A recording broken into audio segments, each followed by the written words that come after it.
ভারতের মাটিতে বসে শেখ হাসিনা প্রকাশ্যে বক্তব্য দেওয়ার কর্মসূচি নিয়েছেন। আগামীকাল সেটি হবে বলে ভারতীয় গণমাধ্যম জানিয়েছে। আর এই ঘটনায় বাংলাদেশে তোলপাড় চলছে। সরকারের পক্ষ থেকে তীব্রভাবে প্রতিবাদ করা হয়েছে। পররাষ্ট্র উপদেষ্টা হুমায়ুন কবির বাংলাদেশে নিযুক্ত ভারতের হাইকমিশনার দীনেশ ত্রিবেদীকে বলেছেন যে বাংলাদেশের ক্ষমতাচ্যুত প্রধানমন্ত্রী শেখ হাসিনা সহ কার্যক্রম নিষিদ্ধ আওয়ামী লীগের কেউ যাতে ভারতের ভূখণ্ড ব্যবহার করে রাজনৈতিক বক্তব্য দিতে বা বাংলাদেশের অভ্যন্তরে অস্থিতিশীলতা সৃষ্টির উদ্দেশ্যে কোনো কর্মকাণ্ড পরিচালনা করতে না পারেন সেই বিষয়ে ভারতের কাছে সহযোগিতা চাই। এই বক্তব্যটা হুমায়ুন কবির আনুষ্ঠানিকভাবে জানিয়েছেন ওই বাংলাদেশে নিযুক্ত ভারতীয় হাইকমিশনার দীনেশ ত্রিবেদীকে। শুধু তাই না, অন্যদিকে যেটি দেখা যাচ্ছে, পররাষ্ট্র প্রতিমন্ত্রী শামা ওবায়েদ সাংবাদিকদের সঙ্গে বলেছেন যে শেখ হাসিনার ভার্চুয়াল অংশগ্রহণ সমর্থন করে কিনা তা ভারতকে স্পষ্ট করতে হবে। তো কেন এটা, যেটা হচ্ছে যে দিল্লিতে foreign correspondents club of South Asia 5ই আগস্ট সন্ধ্যায় একটি অনুষ্ঠানে আয়োজন করেছে। সেখানে তিনি ভার্চুয়ালি যুক্ত থাকবেন এবং বিভিন্ন প্রশ্নের উত্তর দেবেন অথবা তিনি একটা বক্তব্য দেবেন। কথা ছিল যে এর আগের দিনই, মানে 2-3 দিন আগেই ভারতের সংসদীয় কমিটি যে রিপোর্ট দিয়েছে সেখানে বলা হয়েছে ভারতের ভূখণ্ড ব্যবহার করে শেখ হাসিনাকে কোনো রাজনৈতিক কার্যক্রম করতে দেওয়া হবে না। যদি সেটা দেওয়া হয় তাহলে দুই দেশের মধ্যে সম্পর্কের যে উন্নতি বিষয়টা পিছিয়ে যাবে, অর্থাৎ সুসম্পর্ক প্রতিষ্ঠার ক্ষেত্রে এটা অন্যতম বড় একটা অন্তরায় হবে।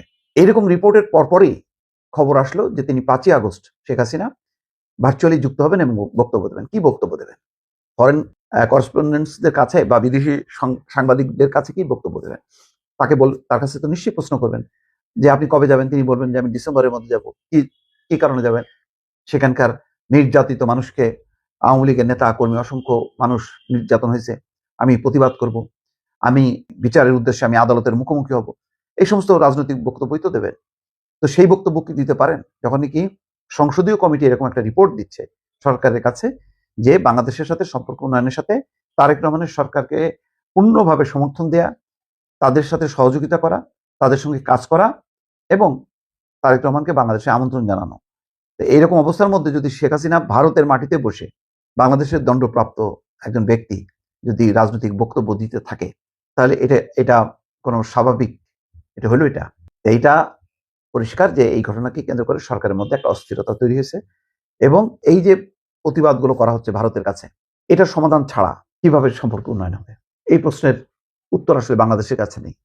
এইটা ভারতকে সমাধান করতে হবে যে শেখ হাসিনাকে নিয়ে তারা কত দূর খেলবেন এবং এই খেলাধুলা করলে সেটা কি ভারতের জন্য ভালো হবে নাকি ভালো হবে না, এটা তাদেরকে সিদ্ধান্ত নিয়ে পরিষ্কার হতে হবে। বল এখন ভারতের কোর্টে। তারাই বুঝবেন যে শেখ হাসিনাকে নিয়ে তারা কত দূর যাবেন এবং যেভাবে শেখ হাসিনা ধারাবাহিকভাবে এতদিন অডিও বক্তব্য দিতেন, অডিও সাক্ষাৎকার দিতেন, এখন তিনি আসছেন একদম ভিডিও ভার্চুয়ালি তিনি কথা বলবেন। তার মানে এটা তো রাজনৈতিক কর্মকাণ্ডেরই অংশ। সেই প্রশ্নটাই উত্থাপন করেছে বাংলাদেশের পক্ষ থেকে ভারতের কাছে।